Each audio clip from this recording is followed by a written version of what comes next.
The Legend of Jigong Chapter 24. We are dropping right into the deep end, straight into the inner sanctum of Shanjiang, the Prime Minister. The center of the universe, essentially. Yeah, this is a man whose authority is absolute, yet his household is in total crisis. And it's all because of his son, Xinhuan. Who is just a piece of work. Oh, completely. He represents the absolute worst impulses of inherited unchecked power. And right now he's suffering from a bizarre, seemingly incurable affliction. And Jigong's approach to this medical emergency, it immediately signals that he is not operating as a traditional healer. Not at all. He doesn't check the patient's pulse. He doesn't consult medical texts. He simply demands a basin of Zushahang Jiangzi, which is a red paste made with cinnabar and a brush. Okay, let's pause on that specific detail because it radically changes the tone of this encounter. Cinnabar is mercury sulfide. Right, it's highly toxic. Yeah, we aren't talking about a soothing herbal poultice here. He is taking a brush and thickly painting a heavy metal, a known neurotoxin, directly onto the inflamed, swollen head of the Prime Minister's son. It's shocking. It really is. He isn't giving him a gentle placebo. It almost feels like an ancient, highly aggressive form of shock therapy. Yeah, that's a good way to look at it. He's leveraging the intense, potentially dangerous nature of the substance to completely overwhelm the patient's senses. And that aligns perfectly with the overarching strategy he employs throughout this entire chapter. Jigong operates by establishing overwhelming dominance. By any means necessary. Right. By applying the cinnabar paste, he achieves an instant, seemingly miraculous suppression of the symptom. The text notes that the swelling vanishes immediately, the agony stops. Just like that. Just like that. In that single moment, he establishes absolute, unquestionable authority over the patient, the terrified servants, and the Prime Minister himself. Because they wanted a magic trick to fix their problem, and he gives them exactly that. Exactly. But the physical cure is purely theatrical. It's just the setup for the actual procedure. Because the moment the swelling goes down, Jigong doesn't stay to monitor the patient. He refuses to provide a potion or an ongoing physical treatment. He's done with the physical part. Right. Instead, he writes out a prescription, but the prescription is actually a poem. A very specific poem. He hands it over, explicitly warns them that a relapse is imminent, and then just walks out of the room to have tea in the study. He completely abandons the bedside. Because he creates a vacuum, knowing exactly what will fill it. Oh, that's fascinating. The physical manifestation of the illness was suppressed, but the underlying pathogen, which is Qinhuan's moral corruption, remains entirely untouched. It's still rotting inside him. Exactly. And Jigong knows that without the constant presence of the healer, that corruption will immediately reassert itself. And it happens almost instantly, right? I mean, the second the pain is gone, Xinhuan reverts to his baseline state, which is that of an entitled predator. He wastes no time. None. He immediately starts demanding access to his beauties. And these are women the text explicitly states he has kidnapped and hoarded using his family's unassailable political power. It's horrifying. It is. He's leveraging the state apparatus to commit serial atrocities. When the servants inform him that his victims have been released, his reaction triggers the crucial mechanism of this entire medical intervention. Right. He just loses it. He falls into a state of absolute, towering rage. He screams, he threatens the servants with lethal violence, he is consumed by the loss of his illicit property. Yeah.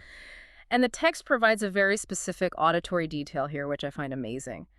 As his anger peaks, the swelling comes rushing back, growing so rapidly it makes a hoo-hoo sound as his head balloons outwards again.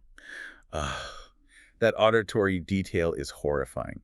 It emphasizes the violent physical expansion of his own toxicity. It's a very literal manifestation. Yeah, his head doesn't swell because of an external virus. It swells because his own psychological state is poisonous. The text is laying out an incredibly sophisticated psychosomatic framework here. It really is. It relies heavily on the traditional Chinese concept of Xin, or the heart.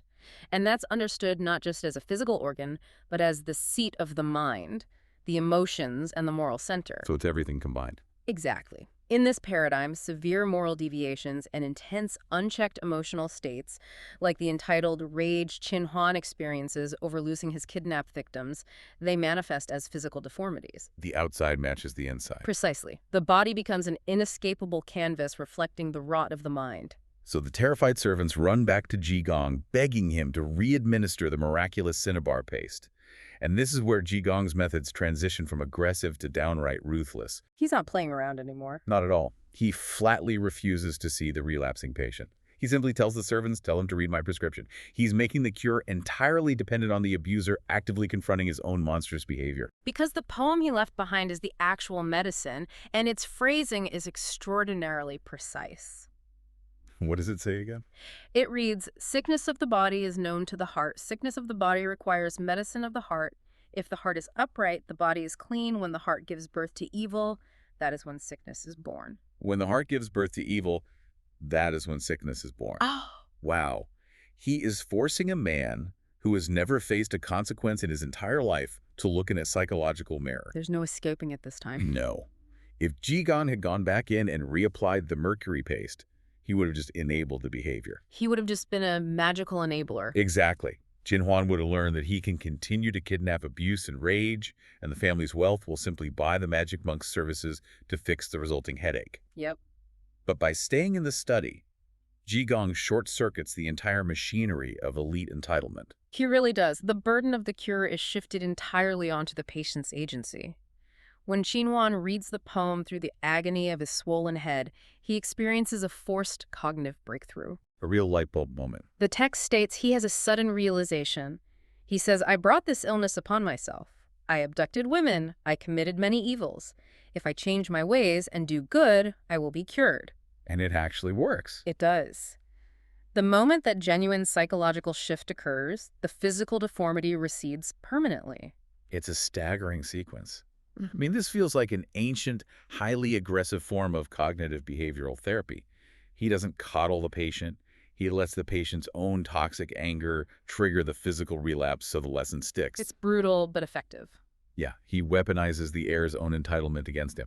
But, this leads to an even more fascinating question. Which is? Well, Jigong proves he can use this method of karmic reflection on a spoiled, impulsive son. But the real test of this psychological method is whether it scales up. Oh, I see where you're going. Right. Like, can you use the exact same technique on a man who possesses genuine, terrifying systemic power?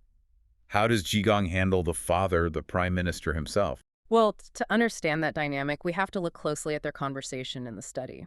While the sun is upstairs inflating and deflating, Jigong and Prime Minister Qin Shang are having a quiet, high-level philosophical discussion. Just chatting over tea while the kid is dying upstairs. Pretty much. And the text notes, they're highly agreeable to each other. Qin Shang is deeply impressed by the monk's intellect. Okay. And in this atmosphere of mutual respect, the Prime Minister, a man who is described as one person below 10,000 above, makes a stunning admission. Yeah, he admits that he is profoundly, paralyzingly miserable. He's crushed by his own life. This is the man at the absolute apex of the political food chain, and he views his own life as a nightmare. He tells Jigong companion to a king is like companion to a tiger. That proverb is doing so much heavy lifting here. It really is. It perfectly encapsulates the terror of absolute monarchy. Yeah. You aren't a partner, you are prey that just hasn't been eaten yet. Exactly. The structural reality of the Song Dynasty court, which this narrative evokes, was one of constant lethal surveillance and factional infighting. Everyone is watching everyone. Always. The Prime Minister explicitly details this burden. He quotes another proverb, "Big tree attracts wind, great power breeds slander." So true. He is working day and night to manage the vast bureaucratic machinery of the empire, and his reward is a constant, suffocating paranoia. Because the stakes are so high. One misstep, one false rumor reaching the emperor's ear, and not only is he executed, but his entire extended family is wiped out. So he is entirely trapped in the architecture of his own power. And from inside that trap, he looks across the table at Jigong, a man who literally owns nothing but a ragged, patched-up robe. And he projects this massive, romanticized fantasy onto him. It's a total projection. He praises the monk's life, talking about reading sutras in ancient temples, ignoring the rise and fall of the state sleeping in until the sun is high. He views the monk's poverty as the ultimate luxury because it represents an escape from political terror. It is a profound inversion of status. The man at the absolute pinnacle of society is romanticizing the detachment of the beggar monk. The Prime Minister perceives a complete lack of secular responsibility as a state of pure freedom. He contrasts his own life, freezing in the dark at the fifth watch, waiting outside the palace gates to hold court with the monk's supposed leisure. But this romanticization exposes the Prime Minister's fundamental misunderstanding of what detachment actually means. Oh, absolutely. I have to challenge the Prime Minister's fantasy here because the text itself contradicts him constantly. How so? Well, he says Jigong has no worries and no disasters. But look at what Jigong actually does.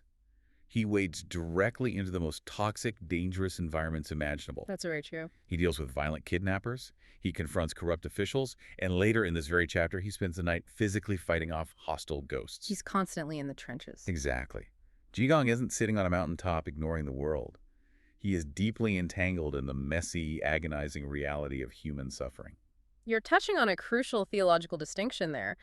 The Prime Minister is confusing isolation with enlightenment. Oh, that's a great way to put it. He thinks freedom means not having to deal with people. But Jigong's detachment isn't about avoiding the world, it's about engaging with the world without being bound by its ego-driven hierarchies. He's in it, but not of it. Precisely. Jigong doesn't feel the emperor not because he's hiding in a temple, but because he doesn't value the things the emperor can take away. Right, he has nothing to lose. The Prime Minister, however, is deeply attached to his wealth, his status, and his life, which is precisely why he is terrified. And because the Prime Minister cannot let go of his worldly attachments, he tries to purchase a spiritual loophole. He tries to buy his way out. Yeah, he makes this incredible proposition to Jigong. He says, I plan to recognize you as my substitute monk. It's such a wild concept to modern ears. It really is. He wants all the spiritual benefits of renunciation, but he wants to keep the mansion, the servants, and the political power. Well, the practice of sponsoring a tisang or substitute monk was actually a historically grounded socioeconomic reality among the elite in imperial China. Wait, really? It's a real thing. Oh, yeah. A wealthy patron would provide financial backing, political protection, and resources to a specific monk. In exchange, the monk would dedicate their spiritual labor, their chanting, their meditation, the karmic merit they generated to the patron. That is wild. Yeah. It is the commodification of enlightenment. Exactly. It's the ultimate luxury good, outsourcing your own salvation. The Prime Minister views karma as an administrative problem that can be solved with sufficient capital. Just throw money at it. Right. He can't afford the time or the loss of status to seek enlightenment himself, so he attempts to hire a proxy to do the heavy spiritual lifting. And Jigong fascinatingly accepts the offer immediately. He does. He agrees because the title of substitute monk to the Prime Minister grants him an impenetrable shield of secular authority. Which we will see him use later. Oh, absolutely, which he will absolutely weaponize later. But Jigong also knows that the Prime Minister's transactional view of spirituality is a dangerous illusion. You can't just buy good karma. You cannot outsource the consequences of your own actions. And the text immediately and violently shatters the Prime Minister's illusion of insulation. Yeah, the transition here is really jarring. They're sitting in the study, finalizing this spiritual contract, and suddenly news arrives that the Prime Minister's wife, Lady Qin, has collapsed in agony. Just out of nowhere. The text describes it as Zhuan wind pain, severe rolling headache that leaves her thrashing on the bed. And what is brilliant about this sequence is that the Prime Minister doesn't call for a physician. Nope. He doesn't look for a physical cause. He looks directly at Jigong and gives a spiritual diagnosis. He says Lady Qin must have spoken wrongly. Which is such a revealing leap to make. The Prime Minister immediately connects her physical agony to a deeply unsettling event from the previous night. A haunting. Right, he recounts a haunting to Jigong.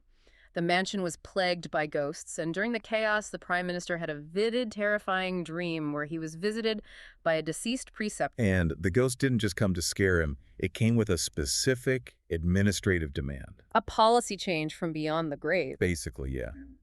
The deceased preceptor told the Prime Minister he had to halt something called the Great Steel Pavilion. And critically, he had to release all the monks. Right. Absolute state dominance over the religious sphere. It's just a brutal flex of power. It is. The dream forces the Prime Minister to confront the systemic suffering his administration is inflicting. And he actually experiences a moment of genuine conscience. Surprisingly enough. Right. He wakes up and tells his wife, Lady Qin, that he intends to issue a decree the next day to stop the laborers. So who had the impulse to do the right thing? But Lady Qin shuts it down instantly. She doesn't even hesitate. She dismisses his conscience as a mere trick of the mind. She tells him not to worry, effectively advising him to maintain the brutal status quo. And the text maps the causality with terrifying precision here. It really does.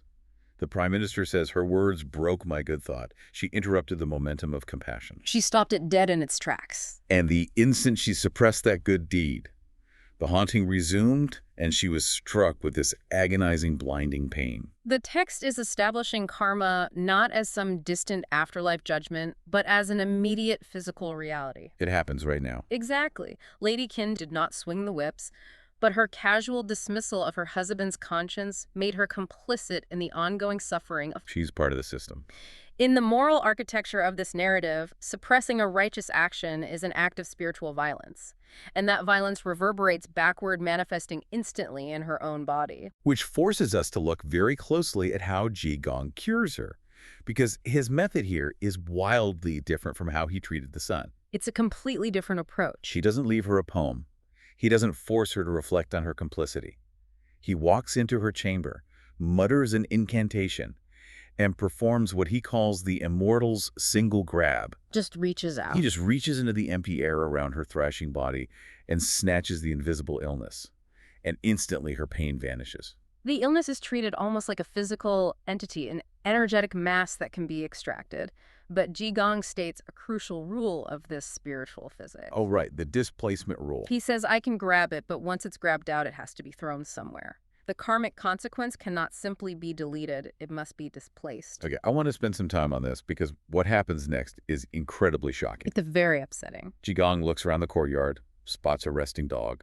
The text refers to it as a mad or epileptic dog, and he simply throws this invisible handful of karmic disease onto the animal. And the result is visceral and instantaneous. It really is. Yeah. The dog barks twice, rolls over, and dies on the spot. Yeah. It's a deeply jarring moment for the modern reader. We are watching a revered holy man casually execute an animal to alleviate the headache of a wealthy noblewoman who frankly deserved the pain for enabling forced labor. It introduces a massive moral ambiguity into the text. I mean, I have to push back hard against the idea that Jigong is just acting out of a simple utilitarian desire to help the family. Go on. Because if karma is about moral learning, this completely undermines the lesson. He forced the son to confront his own evil.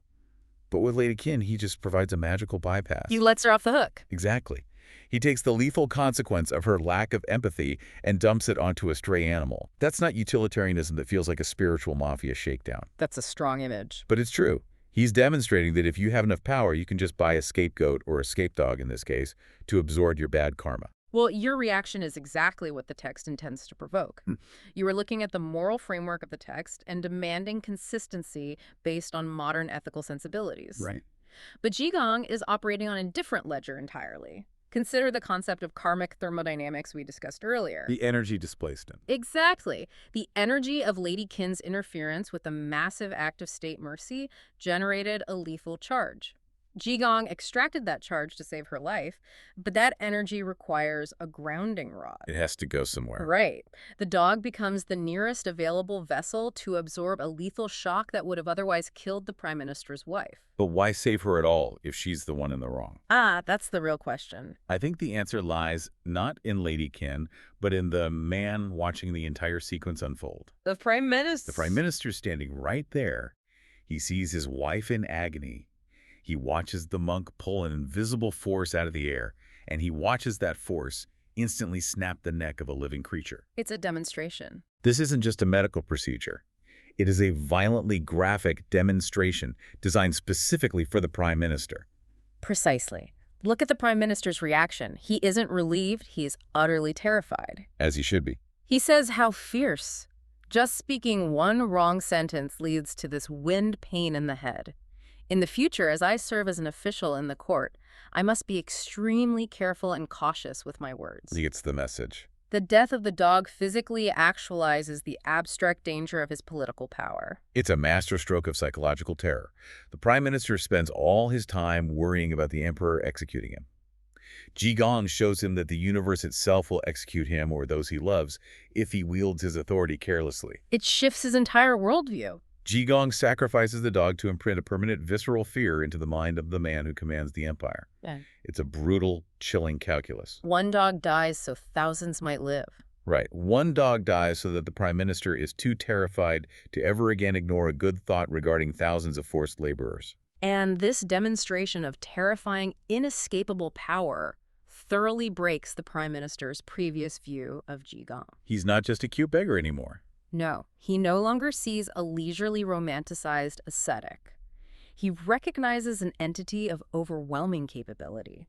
In response, the prime minister throws a massive banquet. To appease him. Exactly. And during the night, Jigong solidifies his dominance by physically fighting off the remaining ghosts haunting the compound, completely securing the borders of the prime minister's reality. He has systematically cured the heir, cured the wife, banished the supernatural threats, and terrified the head of state into moral compliance. He's completely taken over. He has entirely conquered the household. Uh-huh. But the transition to the next phase of the narrative is where things get truly absurd. Oh, yeah. This next part is wild. Because how does the absolute pinnacle of political power reward the man who just saved his family and his soul? Not with spiritual reverence. He rewards him by burying him in overwhelming hyper-material luxury. The morning after the ghost fighting, the prime minister decides that his newly minted substitute monk cannot be seen wandering around in filthy rags. It's a bad look for the brand. Right. It reflects poorly on his administration. He imposes the aesthetic of state power onto the ascetic. He orders his staff to purchase 3 complete sets of the most luxurious monastic robes available in the capital. And the text is incredibly specific about the fabrics. It's not just new cloth. It's yellow cloud satin, white embroidered satin, and blue satin, complete with custom shoes and socks. Only the best. And the price tag is staggering. Mm. 120 taels of silver. To understand the scale, a single tael of silver was a massive amount of purchasing power for a commoner. Life-changing money. 120 taels for 3 outfits is the equivalent of buying haute couture runway pieces. It is a grotesque display of elite wealth. And the prime minister doesn't stop at the wardrobe. He prepares a massive cash reward, packing silver into bundles, and organizes a grand military-grade procession to escort Jigong back to his home temple, Lingyin Temple. He is dressing Jigong up as a state official. He really is. But before he gets on the horse to lead this parade, Jigong initiates a seemingly minor interaction with the prime minister's household staff that completely redefines the economics of their relationship. This might be my favorite part. It's so good. He tells the prime minister, "I want to come visit you often, but you know how it is, your guards might not let a ragged monk through the gate." And the prime minister immediately summons dozens of his gatekeepers and inner household staff. He issues a strict directive. He says, Jigong is my personal substitute monk. Whenever he comes, no matter what highly classified or official business I am conducting, you are not allowed to block him. Total access. You must grant him immediate access. So Jigong has secured unlimited VIP clearance to the center of government. But then he turns to the servants and says he wants to tip them for their future cooperation. Sounds nice enough. The prime minister, eager to show off his wealth, offers to hand out several taels of silver to each servant on the monk's behalf. But Jigong refuses the silver. He turns down the big money. Instead, he constructs a financial trap that is absolutely brilliant in its malicious compliance. He announces to the assembled staff, I am giving you each 100 cash today. Now, in the currency system of the time, cash refers to a wen, a single small copper coin with a square hole in the middle. So it's basically pennies. Right. Giving 100 copper coins is a paltry tip, vastly inferior to the silver the prime minister just offered. The servants must have been so disappointed. But then Jigong drops the hammer. He turns back to the prime minister and sets a condition. The trap springs. He says, I'm only giving them 100 cash today. Tomorrow I give them nothing. But if I, the monk, do not come back to visit, for every single month that I am absent, the prime minister must pay every single one of these servants extra 3 strings of cash out of your own treasury. We really need to do the math to understand the sheer audacity of this demand. Break it down for us. A string of cash, or a guan, typically consisted of 1,000 copper coins threaded together. So 3 strings is 3,000 coins per month per servant. That's a massive jump. He just took a 100 coin tip and leveraged it into a 3,000 coin monthly recurring penalty fee multiplied across dozens of staff members. And the prime minister, perhaps too exhausted by the supernatural events to do the mental math or just desperate to please the monk who holds his family's life in his hands, simply agrees. He just says, sure, it is done. Sure is done. Let's analyze the structural brilliance of what Jigong just accomplished. He didn't just ask for money. He indexed the wages of the working class staff directly to his own truancy. It is a phenomenal manipulation of incentives. By attaching a massive financial penalty to his absence, Jigong guarantees 2 distinct outcomes. Okay, what's the first one? First, he ensures that the prime minister will never ever be allowed to forget his spiritual obligations. Every single month, dozens of servants are going to be eagerly calculating the monk's absence. They're counting the days. They will be actively hoping he doesn't show up. They will be marching into the accounting office to demand their 3 strings of cash, constantly reminding the prime minister that his substitute monk is out there costing him a fortune in passive retainer fees. The psychological burden on the prime minister is hilarious. It really is. But the second outcome is even better for Jigong. It means he gets to stay away. Exactly. He doesn't want to live in a paranoid, high-stress political compound where a wrong word causes a lethal headache.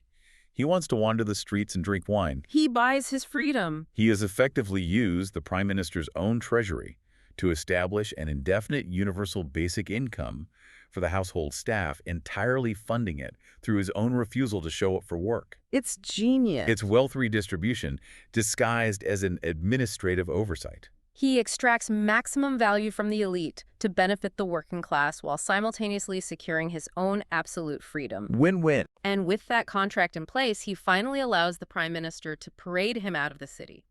He rides a horse draped in 120-tail yellow cloud satin, surrounded by 20 armed servants, ceremonial flags, and beating gongs. The prime minister even issues an official decree commanding that all other temples and monasteries must kneel in the street as Jigong passes, acknowledging him as the official substitute monk of the cabinet. Which is just wild. It is a staggering contradiction. The man who represents absolute non-attachment is currently wielding the heavy, blunt instrument of state vanity, forcing religious peers to bow to political might. But you know he isn't succumbing to the vanity, he is transporting it. What do you mean? He is carrying this concentrated sphere of secular political authority directly back to his home turf, Lingyin Temple, specifically to shatter the rigid, hypocritical religious hierarchy that governs his fellow monks. Oh, wow. So this transition from the secular world to the religious world is where the narrative shifts from manipulation to outright subversion. He arrives at the massive gates of Lingyin Temple, and the commotion is deafening. Bells are ringing, drums are beating the continues. The entire monastic community is forced to assemble to receive the prime minister's envoy. And the first thing Jigong does upon entering the temple is bypass the spiritual leadership entirely and address the economic manager. Going straight for the money. Right.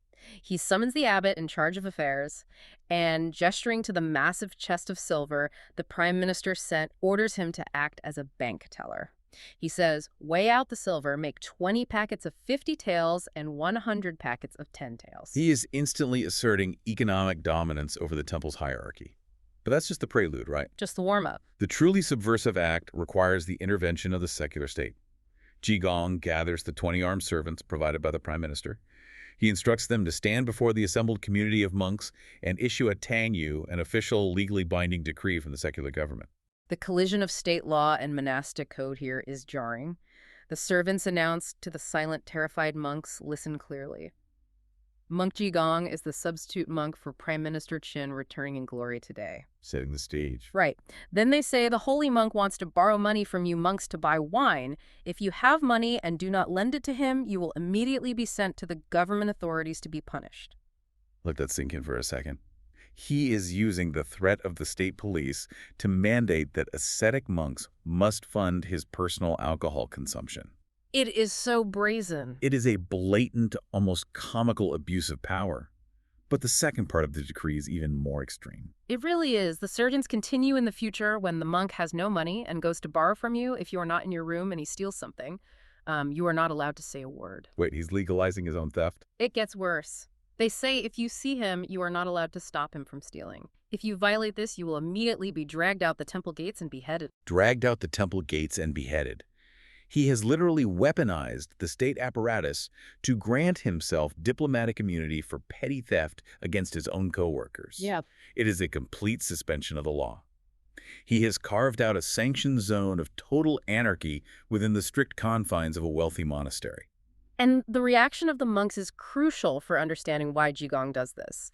The text gives us access to their internal monologue. It says, although displeased in their hearts, they dared to be angry, but did not dare to speak. Arterat. The entire monastic community, men who have supposedly dedicated their lives to spiritual truth and renunciation, are paralyzed by the threat of secular violence. Which exposes the profound hypocrisy of the institution. Completely. When Jigong was just a ragged, wandering beggar, they likely treated him with contempt, judging him by the superficial standards of monastic discipline. But now that he arrives, backed by the swords of the prime minister and chests full of silver, they submit instantly. They fold immediately. They don't bow to his enlightenment, Yep. they bow to his political leverage. Because he is holding up a brutal mirror to their worldly attachments. True monks shouldn't care if someone takes their possessions because they shouldn't be attached to them in the first place. Right, that's Monk 101. Exactly. By threatening them with state execution if they complain about being robbed, Jigong is forcibly enforcing the detachment they claim to practice. It's like extreme exposure therapy. He is essentially saying, you claim to own nothing. Excellent. I'm going to take your things, and if your ego flares up and you try to stop me, the state will kill you. It is an incredibly cynical, coercive, and darkly hilarious form of forced monastic training. He uses the absolute corruption of state power to crush the egos of the religious elite. He uses the system against itself. And once that hierarchy is thoroughly broken, once he has established that the rules no longer apply to him, he immediately dismantles the spectacle. He pays off the prime minister's servants with the silver packets he had weighed out, 50 taels for the leaders, 10 taels for the flag bearers. They are thrilled, and they leave the temple. And this is the most revealing moment of the entire chapter. The instant the servants depart, the instant the political theater is no longer useful, Jigong sheds the costume. He literally strips it off.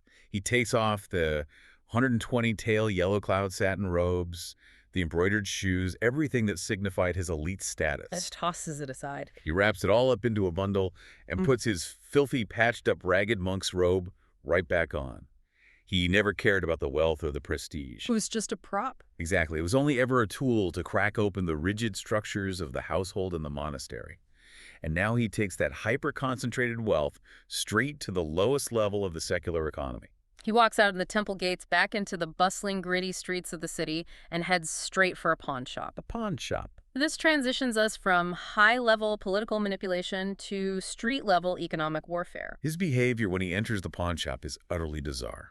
He walks in wearing rags, but he slams a bundle of brand new, incredibly expensive haute couture and silk on the counter. Anyone would be suspicious. Right. The manager is immediately suspicious, assuming the goods are stolen.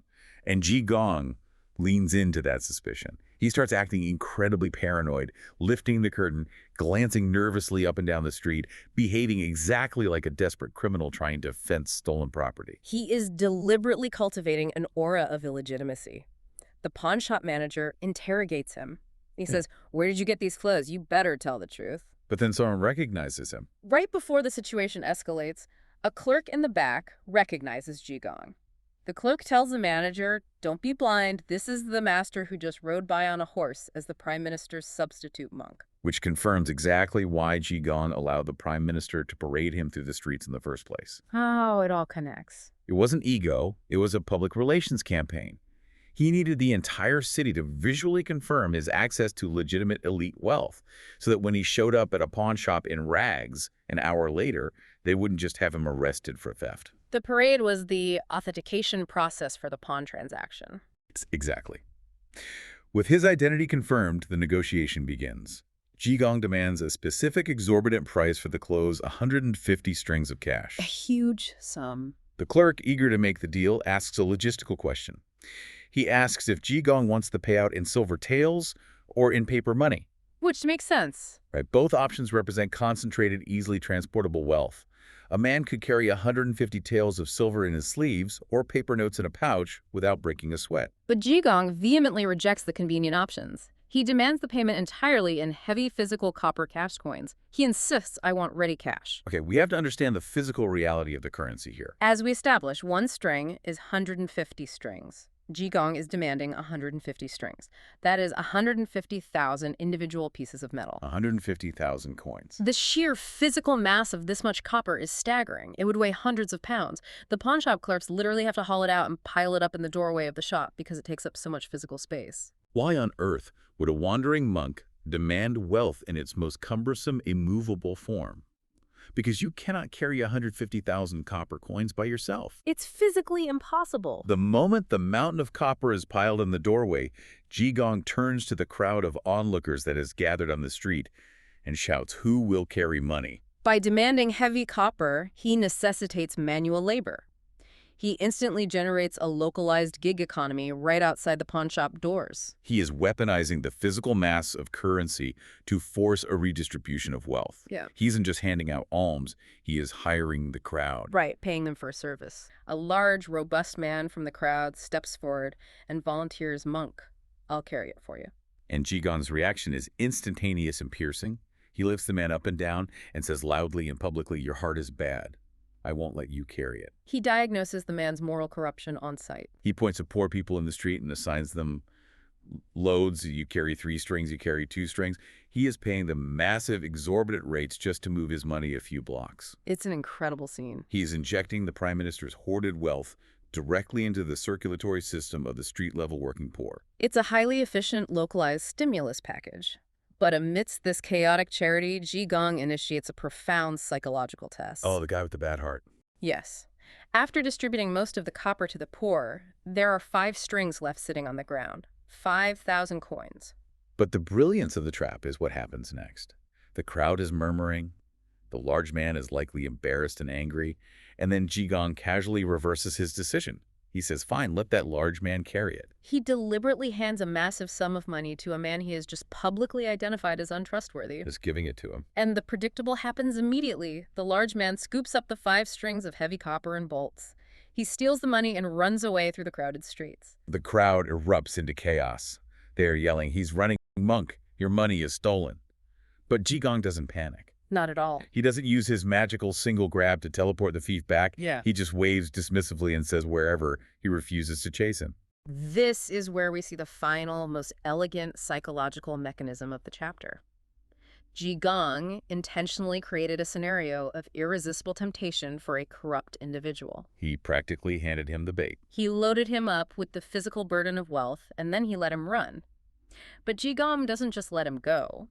The text notes that Jigong quietly tracks him, calculating his route. Just following along. And the text provides a very specific, deliberate metric.